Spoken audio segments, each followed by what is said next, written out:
The whole saloon burst into laughter as the old widow begged them not to touch her tattered coat. One cowboy laughed louder than the rest and reached for its collar anyway. He had no idea that a man sitting in the darkest corner had just seen something on that coat he had spent 10 years trying to forget.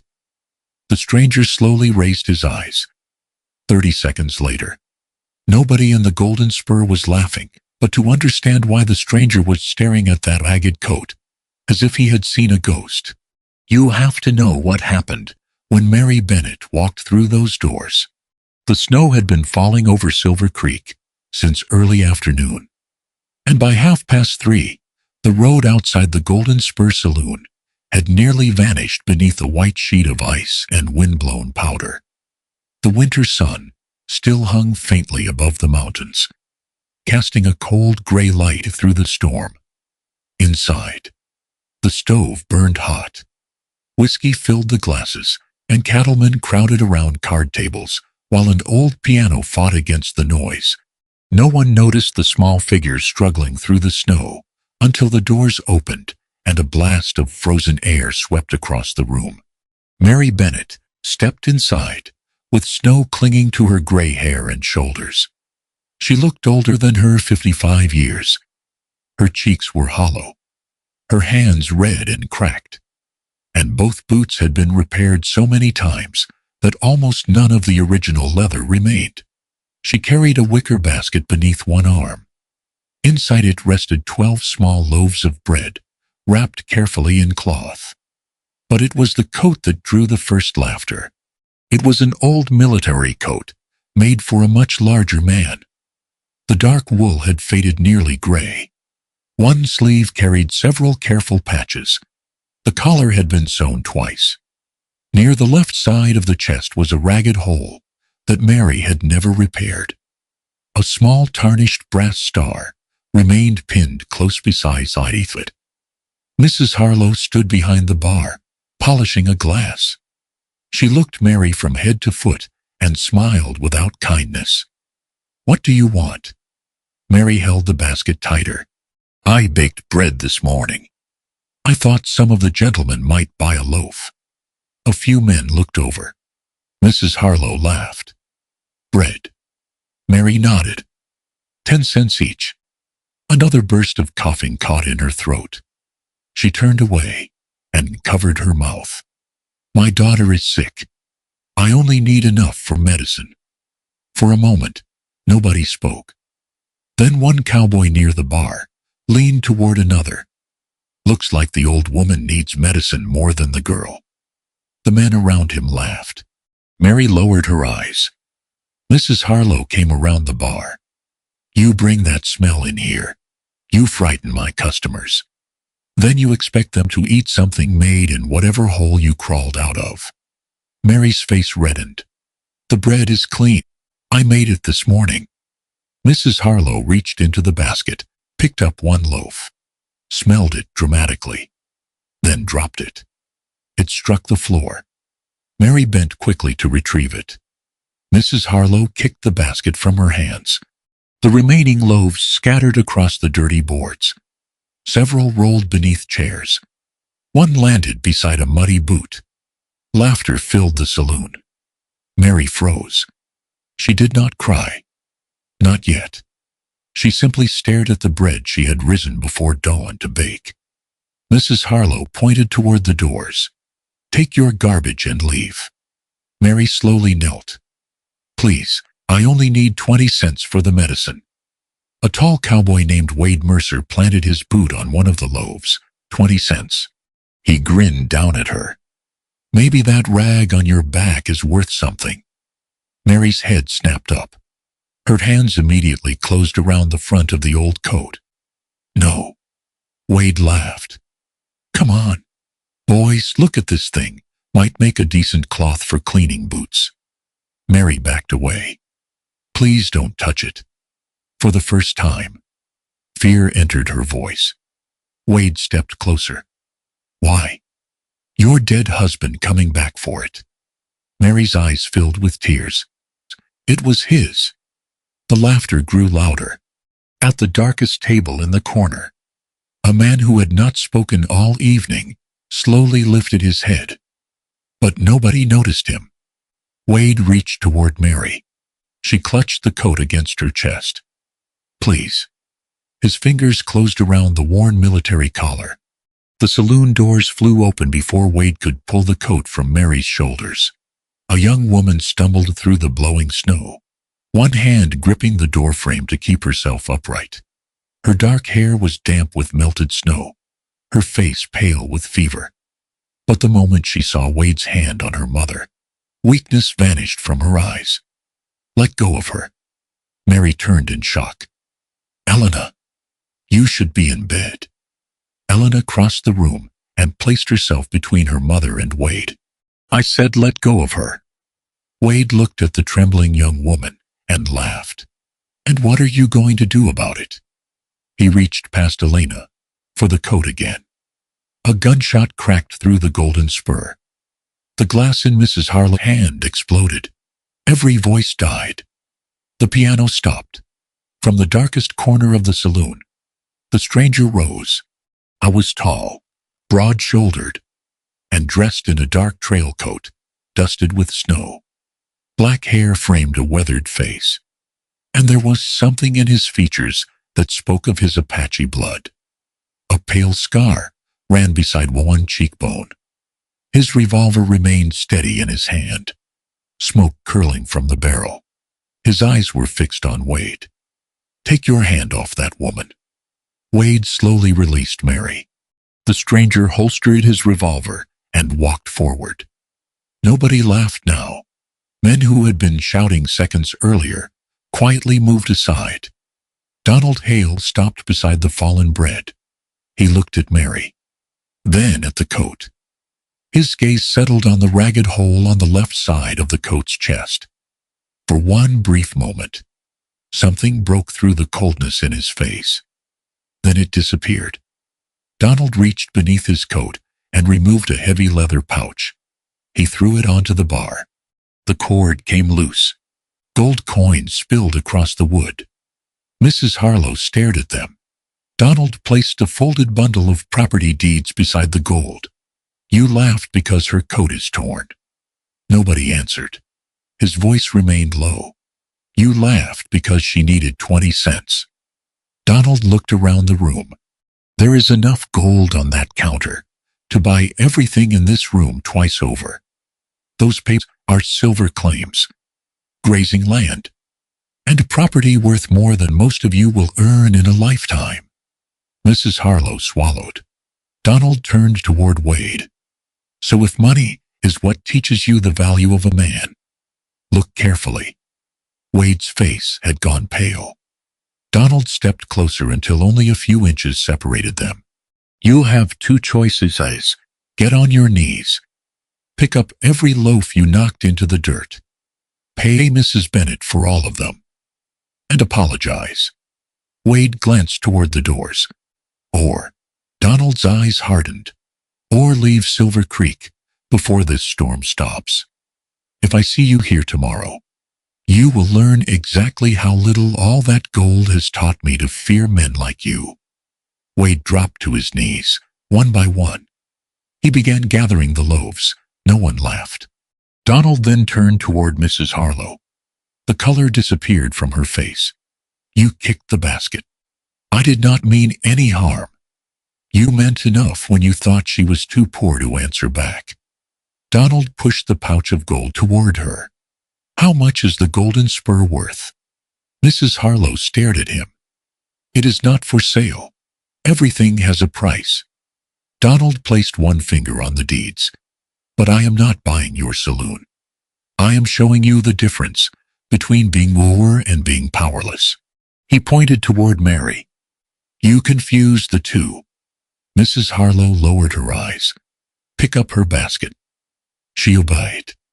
"Now apologize." "I am sorry." "Mrs. Bennett." Donald looked around the room. "Anyone else find her amusing?" Not one man answered. Then Donald turned back to Mary. The fury left his face as quickly as it had come. His eyes settled again on the coat, on the tarnished star, and finally, on the ragged hole beside it. His hand trembled. "You all see an old coat." His voice was quieter now. He pointed toward the hole. "But the bullet that made that hole was meant for me." Mary stared at Donald, as if the words had taken the strength from her legs. Elena caught her mother's arm, but Donald barely seemed to notice. The saloon, the gold, the frightened faces around him had disappeared. He saw only the torn wool, the bullet hole, and the little brass star beside it. He stepped closer. "Where did you get this coat?" Mary's fingers tightened around the collar. "It belonged to my husband." Donald swallowed. "What was his name?" Mary hesitated, confused by the sudden pain in the stranger's voice. "Arthur. Captain Arthur Bennett." Donald closed his eyes. For 10 years, he had imagined this moment in 100 different towns. He had knocked on farmhouse doors, questioned sheriffs, searched church records, and followed names that led nowhere. 8 years ago, the trail had gone cold completely. Still, he had never stopped looking. Now Arthur Bennett's wife was standing before him in a coat that half the room had laughed at. Donald's gaze moved to the brass star. Did a little girl make that for him? Mary's lips parted. Elena slowly turned toward him. "How could you know that?" Donald looked at her for the first time. Her face was older, thinner, changed by 10 hard years. But the eyes were the same eyes Arthur had described beside countless campfires. "You are Elena." She instinctively stepped closer to her mother. "Who are you?" Donald did not answer her yet. Instead, the most powerful man in the room lowered himself on one knee before Mary Bennett. A murmur passed through the saloon, then died. Mary looked down at him in disbelief. "Sir, please, you do not have to kneel to me." Donald raised his eyes to hers. "Your husband died standing in front of me. Kneeling is the least I can do." Mary stopped breathing for a moment. Donald removed his hat. "My name is Donald Hale." Recognition did not come. Only confusion. His voice grew rough. "I have been searching for you and your daughter for 10 years. Mary's eyes filled again. "For us?" "Yes, ma'am." "Why?" Donald looked once more at the hole in Arthur's coat. "Because I am the man your husband gave his life to save." 10 years earlier, Donald Hale had been 20 years old and already accustomed to eating alone. His father had been a white prospector who married an Apache woman against the wishes of nearly everyone he knew. From his father, Donald inherited his name and a stubborn piece of land in the mountains. From his mother came his dark hair, his features, and a heritage that other men often decided they understood before Donald ever opened his mouth. The army was no different. Some men called him Apache instead of Hale. Others refused to share a fire with him. Donald learned early that silence caused fewer fights than anger. So he kept to himself, took the worst watches without complaint, and stopped expecting friendship. Captain Arthur Bennett ignored all of that. The first time Arthur sat beside him at supper, Donald assumed every other seat was taken. It was not. Arthur handed him a tin cup. Coffee. Donald looked at the cup. "Why are you sitting here?" Arthur glanced around the camp. "Because my legs brought me here." Donald almost smiled. The coffee was terrible. Arthur nodded. "My wife says the same thing." That was how it began. Over the months that followed, Arthur became the one man who could pull words from Donald when everyone else received silence. He spoke constantly about the small ranch waiting for him in Colorado, about his wife Mary, who could mend a fence better than most hired hands, and about his daughter Elena. Arthur talked about Elena most of all. "She's 12 and already thinks she knows more than I do." "Maybe she does." Arthur stared at Donald. Was that a joke? Donald returned to his coffee. Arthur laughed so loudly that men at the next fire turned to look. One cold evening, Arthur reached inside his coat and removed a small brass star. Its edges were uneven, and two of its points were slightly crooked. Elena made this before I left. Donald took it carefully. There were 3 roughly scratched words on the back. Come home, Papa. Arthur smiled, but sadness entered his eyes. She made me promise. Then you had better keep it. That's the plan. Arthur pinned the star back onto the left side of his coat. Donald watched him for a moment. You talk about them a lot. Keeps them close. Arthur looked toward the dark mountains. A man needs something to go home to. Hale. Donald said nothing. Arthur glanced at him. What are you going home to? The question stayed unanswered. Donald's parents were already dead. The land they had left him held little more than an abandoned cabin, dry grass, and memories he rarely visited. Arthur seemed to understand. After a while, he said quietly, a man doesn't choose the blood he carries. He chooses the people he stands beside. Donald looked at him. Arthur raised his cup. And if you're unlucky, he stands beside a man who makes coffee like this. Donald laughed. It was one of the few times Arthur ever heard him do it. 3 weeks later, before dawn, gunfire tore through their camp. Men shouted, horses screamed against their ropes. Smoke rolled between the rocks as bullets struck dirt and timber. Donald and Arthur fought side by side until an explosion separated their unit. Donald was thrown down a slope and landed behind a shattered wagon. His rifle was gone. His left leg buckled beneath him when he tried to stand. Through the smoke, he saw the others retreating toward higher ground. Arthur was among them. Donald shouted, Go! Get the men out! Arthur looked back. For 1 second, their eyes met across the battlefield. Then another volley of fire struck the wagon beside Donald. He lowered his head. When he looked up again, Arthur had disappeared into the smoke with the others. Donald dragged himself behind the broken wheel and reached for his revolver. 3 enemy riders were closing in.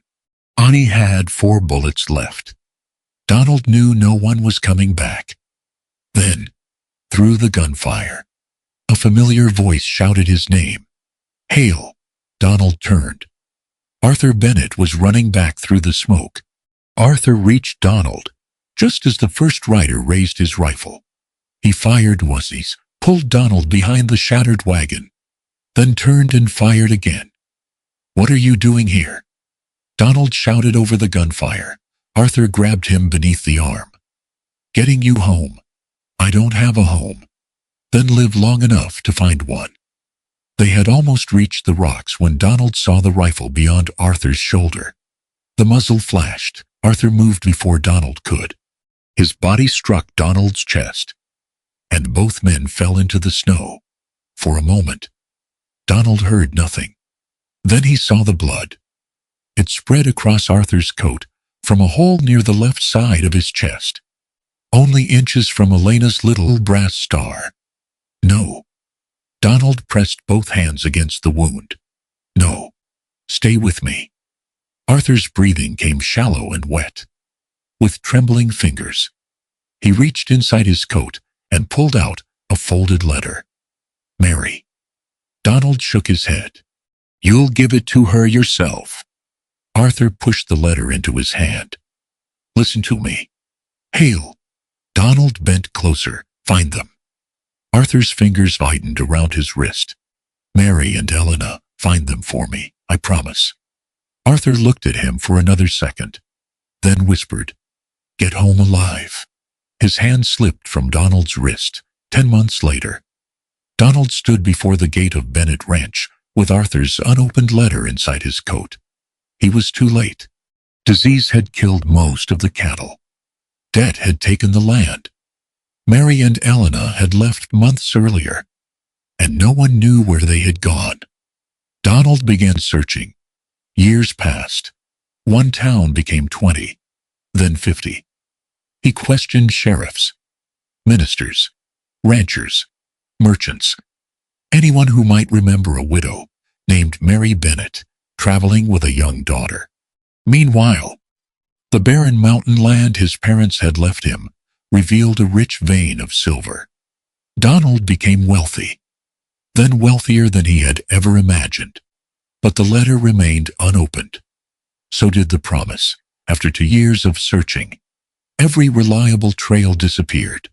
For the next 8 years, Donald carried Arthur's letter from town to town, asking the same 2 names and hearing the same answer. No.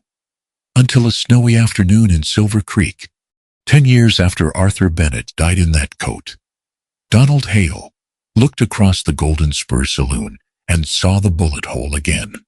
Back in the Golden Spur, Donald rose slowly from his knee. For several seconds, Mary could only stare at him.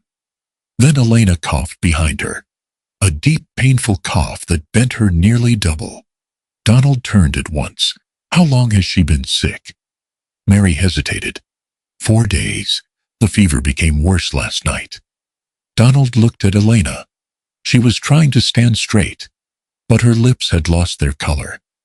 Is there a doctor in Silver Creek? There is, Mary said. But I needed enough money for the medicine first. Donald glanced at the loaves had gathered from the floor. Something tightened in his jaw, but he said nothing. He picked up Mary's basket himself. Come with me. Outside. The storm had softened, though snow still swept along the street. Donald walked beside Mary, while Elena leaned on her mother's arm. He did not ask where they had been for 10 years. He did not ask why they had disappeared. Not yet. Instead, he asked quietly, Where are you staying? Mary pointed toward the far end of town, a room behind the old laundry. Is there a stove? When Mary did not answer, Donald understood. He stopped. My ranch is less than 3 miles from here. I have warm rooms, food, and a wagon that can bring the doctor out tonight. Mary looked at him uneasily. Mr. Hale, we cannot accept that. Donald lowered his voice. Then don't accept it for yourself. Accept it for Elena. Elena studied him for a moment. Then another cough made the decision for them. Less than an hour later, Mary sat beside her daughter's bed in one of the warm guest rooms at Donald's ranch. The doctor had arrived, examined Elena, and assured them that the fever was serious, but treatable. For the first time in days, Mary seemed able to breathe. Donald waited outside the room. When Mary finally stepped into the hallway, he was holding something in his hand, an old envelope. The edges had softened with age. Mary stopped. Donald held it toward her. Arthur gave me this is the day he died. Her hand flew to her mouth. He asked me to give it to you. Mary took the letter with both hands. You never opened it. Never. She sat beside the lamp and broke the seal. Arthur's handwriting appeared beneath her trembling fingers. My dearest Mary. Her breath caught. She read about home, about Elena, about how badly Arthur missed the sound of his wife's voice and the sight of his daughter running toward the gate. Tears slipped silently down Mary's cheeks. Donald turned away to give her privacy. Then the room became very still. Mary had reached the final part of the letter. Her eyes stopped moving. Slowly, she lifted her head and looked across the room at Donald. Not with gratitude, not with connection, with something he could not understand. Donald noticed. What is it? Mary folded the letter carefully. Nothing. But long after Donald left the room, Mary remained beside the lamp, staring at the final lines Arthur Bennett had written 10 years before. By the morning after the incident, everyone in Silver Creek had heard what happened inside the Golden Spur. They heard that Donald Hale had made Wade Mercer kneel on the saloon floor and gather every loaf he had helped knock into the dirt. They heard that the wealthiest man in the territory had then knelt before the same widow they had mocked. Elena's fever broke on the third morning. By the end of the week, color had returned to her face, and Mary no longer looked as though every breath her daughter took might be the last. When Mary returned to town, several days later, she was still wearing Arthur's tattered coat. Conversations stopped as she passed. Men removed their hats. Women who had once looked through her now lowered their eyes. But not one person laughed. On the 8th morning, Mary found Donald near the stable. "Elena is well enough to leave now. We have already taken more from you than we can repay." Donald stopped saddling his horse. "Where will you go?" "Back to our room in town. I will find work."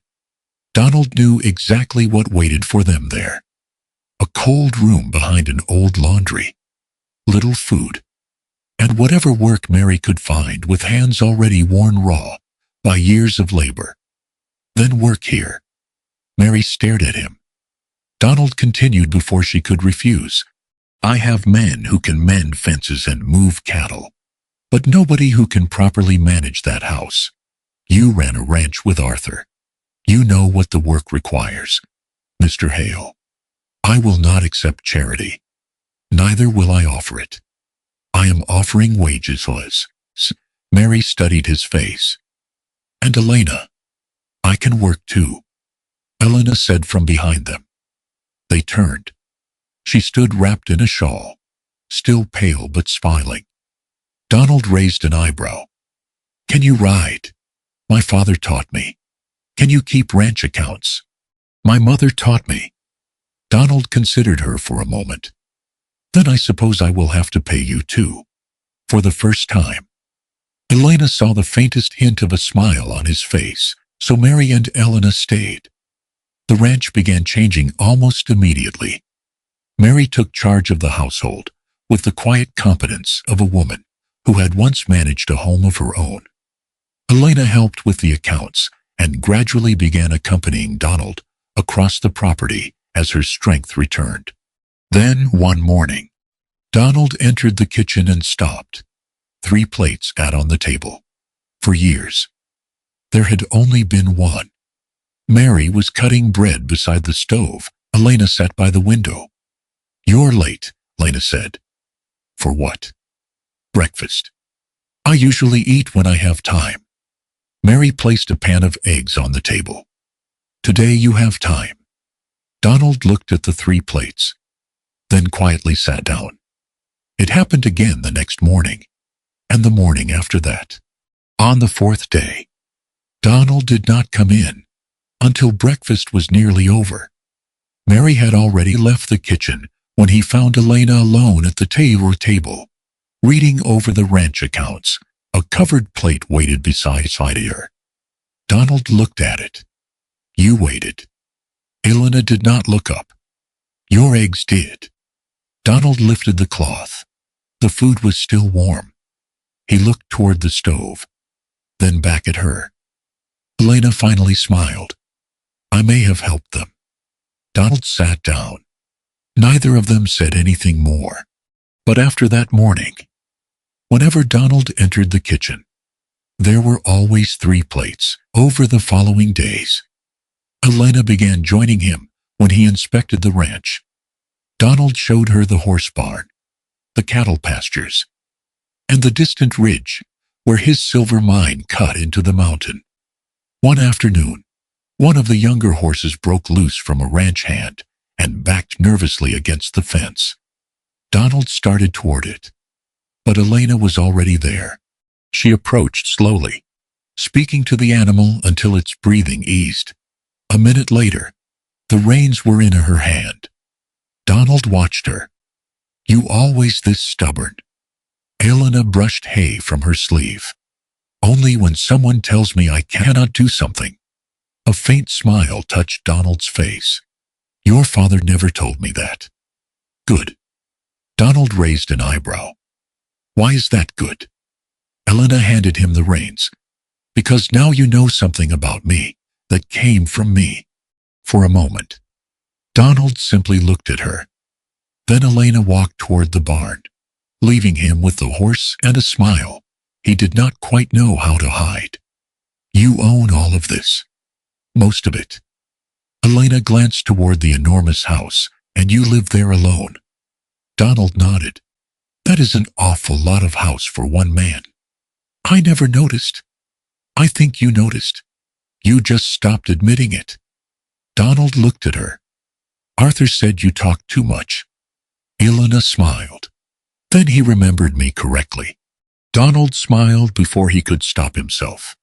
They rode back as the afternoon temperature began to fall. Halfway home, Donald noticed Elena rubbing her hands together. Without saying anything, he pulled off his gloves and held them toward her. Elena looked at them. What about your hands? I've had colder. She took the gloves, but her eyes lingered on the old scars across his knuckles. I don't think surviving worse things means you stopped feeling the smaller ones. Donald looked at her. For once, he had no answer. Elena slipped on his gloves and rode ahead. Donald remained still for a moment before following. No one had asked whether he was cold in a very long time. Donald almost smiled back. One evening, Mary went to bed early while Elena remained in Donald's study, helping him finish the ranch accounts. For nearly an hour, the only sounds were the fire and the turning of pages these days. Then Donald asked, What did you want before all this? Elena looked up. Before what? Before surviving became your full-time occupation. She thought for a moment. A place that stayed mine long enough to plant something and watch it grow. Donald waited. Maybe a garden. Maybe children someday. I used to think I might teach them to read. Nothing grand. Sounds grand enough to me. Elena smiled. What about you? Donald looked down at the ledger. What about me? What do you want? He was silent. Not what my father asked you to do. Not what your ranch needs. Not what your miners need. You. Donald stared into the fire. I don't know. Elena closed the ledger.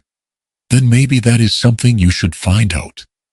Their eyes met across the desk. Neither looked away immediately. That night, Elena woke to the sound of breaking glass. She followed the noise to Donald's study and found him on the floor beside his chair, breathing hard. Sweat covered his face despite the winter cold. Arthur. The name escaped him before he was fully awake. Elena stopped. Donald looked up. It was only a dream. About my father. He said nothing. You still see him die. Donald's jaw tightened. Your father should have gone home. He had a wife, a daughter, a ranch waiting for him. And you. Donald looked at her. What about me? Were you not supposed to come home too? Silence filled the room. At last Donald turned away. He died because I did not. No. Elena said softly. He died because he chose to say so of you. But to Donald, there was no difference. And in that moment, Elena finally understood the truth. Donald Hale had spent 10 years searching for her family, but finding them had changed nothing. He had never forgiven himself for surviving. After that night, Donald tried harder to care for Mary and Elena, and without realizing it, made everything worse. A new winter coat appeared in Mary's room, then new boots. Donald ordered a better saddle for Elena, and hired 2 additional hands, so neither woman would have to do difficult work. When he learned Mary still worried about money, he quietly doubled their wages. Elena noticed every bit of it. One afternoon, she found Donald in his study with a ledger open before him. You doubled our wages, yes. Donald did not look up. The ranch can afford it. That is not what I asked. He closed the ledger. Your mother has worked hard all her life. She should not have to anymore. And the saddle, the clothes, the boots, you needed them. No, you needed to give them to us. Donald looked at her. What is that supposed to mean? Elena stepped closer. It means every time you feel guilty about my father, you buy something for us. His expression hardened. Be careful. Elena, I am trying to be. She lowered her voice. You think you are taking care of us, but you are paying a debt. I owe your father everything. There it is. Donald's eyes narrowed. Your father asked me to take care of you. My father has been dead for 10 years.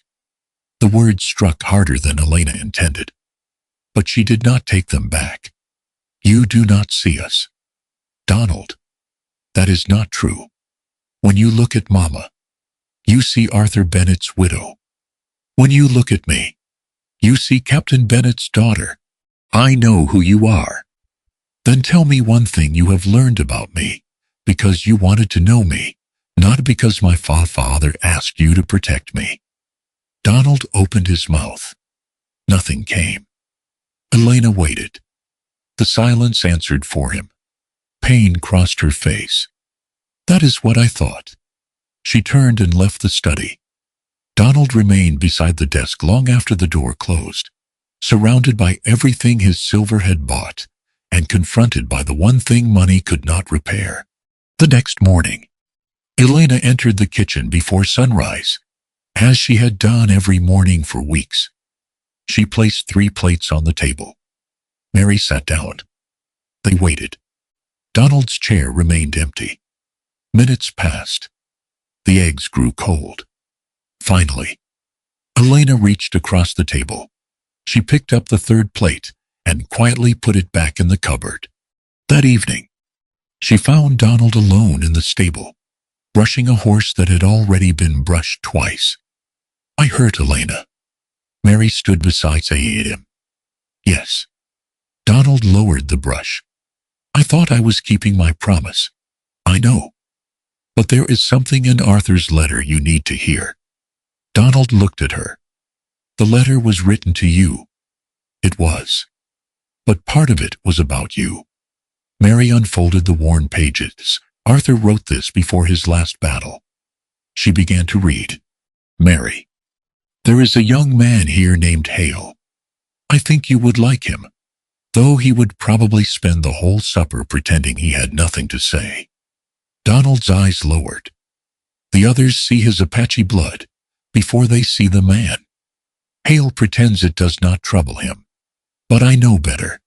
He carries too much on his shoulders. Some belongs to his past, some belongs to other people.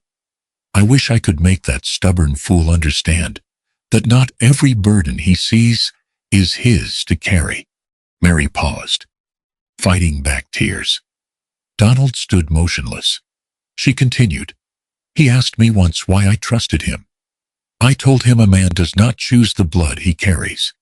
He chooses the people he stands beside. What I did not tell him was this.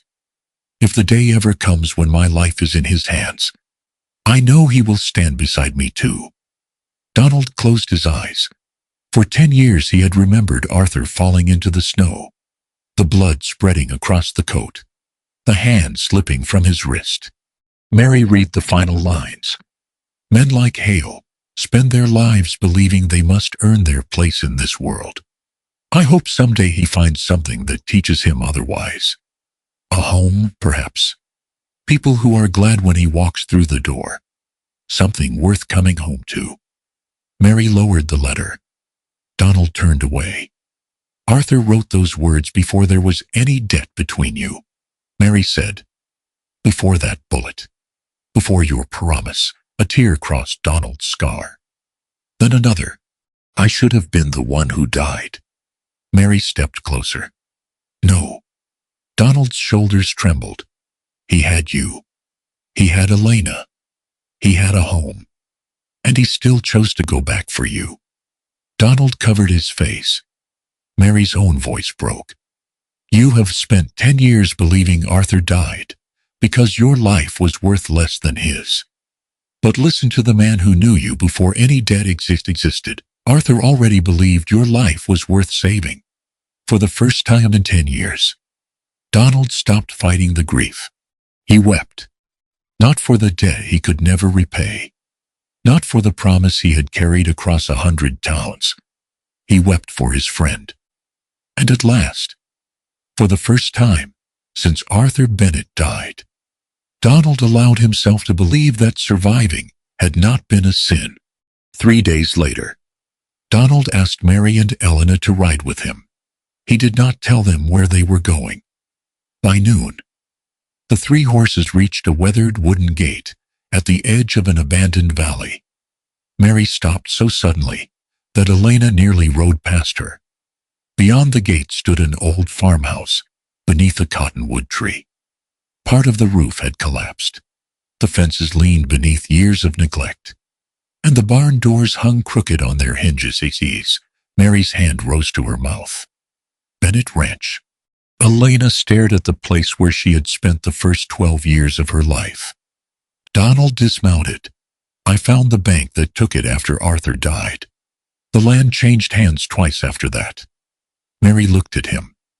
Donald reached inside his coat and removed a folded document. I bought it back. Elena's expression changed. Donald, we already talked about this, I know. Then she noticed he was holding the deed toward Mary. Not himself. Mary opened it. Her hands began to tremble. The names written beneath the ownership line were not Donald Hale. They were Mary Bennett and Elena Bennett. I don't understand, Mary whispered. Donald looked toward the ruined farmhouse. Arthur asked me to find you. I did. I promised to look after his family. I have. He turned to Elena. But you were right. Your lives are not a debt for me to pay, and they are not mine to decide. Elena looked down at the deed. Then why buy this? Because it was taken from you. Donald gave a faint smile. What happens to it now is your choice. That evening, Donald stood alone on the porch while Mary and Elena slept. For the first time in 10 years, there was no promise left to keep. He should have felt free. Instead, the thought of leaving Elena hurt more than he had expected, and that frightened him. He could no longer tell where Arthur's daughter ended and Elena began in the life he had built around them. Worse, he did not know whether Elena's affection belonged to him or to the man who had found her mother, saved her life, and returned her childhood home. Donald had spent 10 years trapped by a debt. He would not build another one for Elena. If she ever chose him, it had to be because she wanted Donald Hale, not because she owed him gratitude. So before sunrise, Donald saddled his horse. For the first time in years, he rode away without a promise telling him where to go. The next morning, Elena came downstairs and found only 2 plates on the kitchen table. Donald's chair was empty. Mary stood by the window. He left before sunrise. Elena turned. Left for where? Mary looked at her daughter. He said his promise was finished. Outside, hoofprints crossed the fresh snow toward the western ridge. Elena stared at them for one heartbeat. Then she ran for the stable. Elena caught sight of Donald near the western ridge. Donald heard the approaching horse and turned. Elena pulled hard on the reins and dismounted before her mare had fully stopped.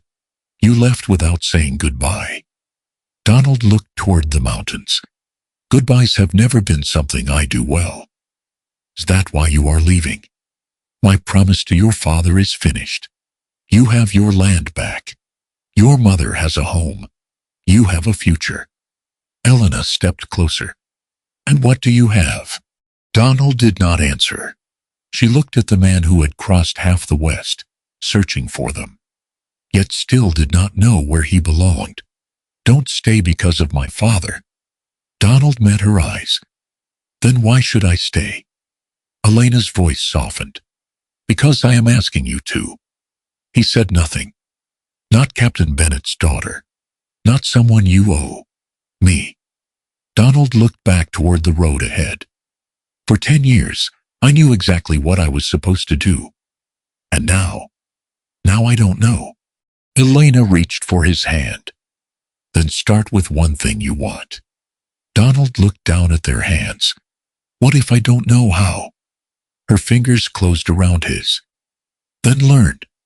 Donald raised his eyes. Elena smiled through the tears gathering there. Stay, Donald, this time. Not for my father. Stay for yourself. And if you need something worth coming home to, stay for me. 5 years later, spring returned to Bennett Ranch. The broken roof was gone. New fences crossed green pastures. Cattle grazed beside the creek. And the old cottonwood shaded a porch filled with voice. Mary sat there most afternoons now, her gray hair silver in the sunlight, watching 2 small children chase each other across the yard. She no longer looked older than her years.